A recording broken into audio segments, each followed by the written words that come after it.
Om Swastiastu. Umat Dharma dimanapun berada, semoga semuanya dalam keadaan sehat, berbahagia, dan selalu dalam lindungan Ide Sang Yang Widiwasa. Kali ini kita berjumpa lagi dalam program Viola yang akan menyampaikan topik mengenai memaknai Hari Suci Buddha Cemeng Klau. Hari Suci Buddha Cemeng Klau biasanya dirayakan oleh umat Hindu, khususnya di Bali, pada hari Rabu Wage Klau. Dalam lontar Sunarigama, yaitu disebutkan bahwa Buddha Cemeng Klau merupakan pemujaan untuk Betari Sri Rambut Sedana. Betari Sri itu adalah dewinya kemakmuran. Betari Rambut Sedana adalah dewinya kekayaan. Sering pada hari suci ini disebut dengan Hari Otonan Uang. Pada hari ini tidak diperkenankan menggunakan uang untuk hal-hal yang tidak penting sekali. Umat sedharma, pada zaman Kali Yuga ini, hampir segalanya diukur dengan uang. Sebagaimana dalam Kekawin Niti Sastra Bab 4, Sloka 7 disebutkan, Singgi yan tekaning yugan tekali, tan hana luweh saking mahadana, tan waktan guru surapandita widagda, pada mangayap ring dane suara. Artinya, kalau zaman Kali sudah datang, tidak ada yang lebih bernilai daripada uang. Dikatakan bahwa para ilmuwan, pemberani, orang suci, dan orang yang kuat, semuanya pelayan bagi orang kaya. Demikian besar pengaruh uang bagi kehidupan manusia. Uang mengalahkan segalanya. Tanpa uang, kita tidak bisa berbuat apa. Dengan uang, orang bisa memenuhi segala keinginan dan kebutuhannya. Bahkan, cinta pun sekarang dianggap bisa dibeli dengan uang. Ada pepatah yang mengatakan, ada uang, abang disayang. Tidak ada uang, abang ditendang. Banyak lagi fenomena kehidupan di mana uang menjadi penyebab orang bahagia atau menderita. Lalu di manakah kedudukan uang atau harta dalam agama Hindu? Secara teori disebutkan dalam Catur Purusa Arta, yaitu Dharma, Arta, Kama, dan Moksa. Yang mana kita diajarkan bahwa harta dan kama atau kekayaan dan kesenangan hendaknya berdasarkan dharma untuk bisa mencapai moksa atau kebahagiaan dunia dan akhirat. Tapi pada kenyataannya, dalam kehidupan sehari-hari, hartalah yang pertama dikejar, baru kama, dan terakhir dharma. Ada anggapan bahwa kita tidak bisa beragama tanpa uang, karena dalam praktek beragama, kita perlu uang. Dalam berumah tangga, tidak cukup dengan cinta. Tanpa uang, rumah tangga bisa bubar. Karena perut lapar tidak akan hilang hanya dikasih cinta. Dan masih banyak lagi yang lain yang dianggap realistis. Umat sedharma, coba kita renungkan. Kehidupan kita di dunia ini sudah dibekali dengan karma dari kelahiran kita sebelumnya. Ditambah lagi dengan karma kita pada masa kehidupan sekarang ini. Demikian juga bekal harta yang kita miliki sesuai dengan takaran karma kita.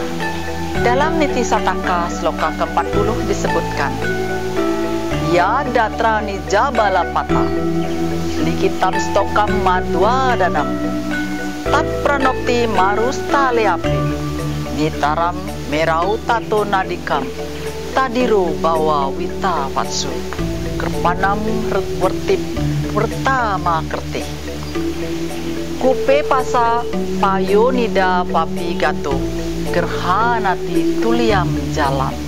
Artinya, apa yang telah digariskan Tuhan di dahi seseorang, misalnya harta, dengan jumlah yang sedikit atau banyak, meski bagaimanapun akan diperoleh seadanya, dan tidak bisa lebih, meski ia berada di suatu tempat yang penuh kekayaan. Oleh karena itu, wahai manusia, bersabarlah, dan jangan berlaku sebagai pengemis. bagaikan tempayan yang hanya mampu menampung air sesuai dengan ukurannya, meski air itu diambil dari sumur atau samudra. Jadi jelaslah di sini bahwa harta itu kita dapatkan karena itu memang menjadi bekal kita di kehidupan ini. Seberapapun kuat kita bekerja membanting tulang, tapi hasilnya tetap akan sesuai dengan apa yang sepatutnya kita dapatkan.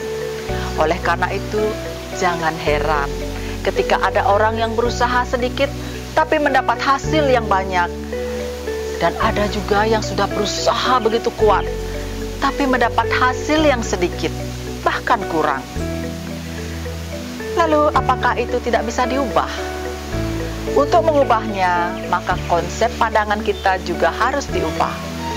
Jangan harta dan kama yang kita jadikan prioritas, tapi dharmalah yang diprioritaskan. Maka harta dan kama akan menyusul sesuai dengan ajaran catur purusa arta. Dalam catur purusa arta, maka dharma atau agama akan mengajarkan dan menuntun kita bagaimana memperbesar daya tampung sehingga bisa mendapatkan harta lebih banyak. Bahkan kita bisa menabungnya untuk di kehidupan yang akan datang. Harta bukan semata-mata dalam bentuk uang, tetapi bisa dalam bentuk barang, jasa, dan kebahagiaan.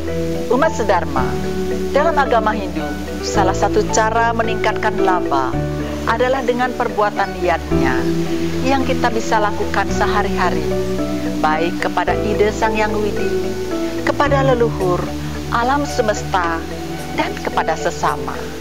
Niatnya di sini bukan hanya berupa banten, tetapi lebih luas lagi, bisa dalam bentuk berbagai aktivitas, seperti aktivitas pikiran, perkataan, dan perbuatan kita, asalkan didasarkan pada rasa bakti dan tulus ikhlas. Contohnya, kita bisa memberikan berupa barang maupun jasa, atau pikiran melalui saran, asalkan semuanya dilakukan dengan ikhlas dan dipenuhi dengan rasa bakti kepada Sang Hyang Widi, maka perbuatan itu bisa menjadi yatnya. Dan jika perbuatan kita sudah menjadi yatnya, maka ide Sang Hyang Widi akan memberikan anugerah sehingga perbuatan itu akan kembali kepada kita berlipat ganda. Dalam Sarasa Muscaya disebutkan bahwa uang atau harta yang diperoleh dengan jalan dharma disebut laba atau keuntungan suci yang akan memberikan kesenangan dan kebahagiaan. Tetapi sebaliknya, uang atau harta yang diperoleh dengan cara adharma disebut kasmala atau hina. Ini yang harus dihindari karena dapat menimbulkan kesengsaraan. Contohnya, bila kita mengambil harta yang menjadi hak orang lain, seperti korupsi, manipulasi, atau dengan cara merampas hak orang lain, maka semua itu tidak akan memberikan kebahagiaan. Secara nyata, kita akan menderita di penjara, kehilangan nama baik, bahkan kehilangan harta yang lebih besar lagi daripada yang kita ambil. Lebih lanjut dalam Sarasa Muscaya bab 16 sloka 267 disebutkan, Jatasya hi kule mukye parawite sugertyata lobaca pratnya hanti hata sriyam. Artinya, seorang bangsawan jika ingin mempunyai milik orang lain secara paksa, akan sirnalah kebijaksanaannya karena lobanya. Dengan demikian akan lenyap pula kebahagiaan, kebaikan, dan kewibawaannya. Umat sedharma, untuk mencegah hal itu, maka dalam tradisi Hindu di Bali, setiap 6 bulan sekali merayakan Hari Suci Buddha Cemangklau yang bertujuan untuk mengingatkan kita bahwa harta dan kemakmuran yang kita dapatkan adalah anugerah dari Tuhan. Untuk itu, kita harus bisa mengendalikan diri, baik dalam cara mendapatkan harta maupun dalam memanfaatkannya.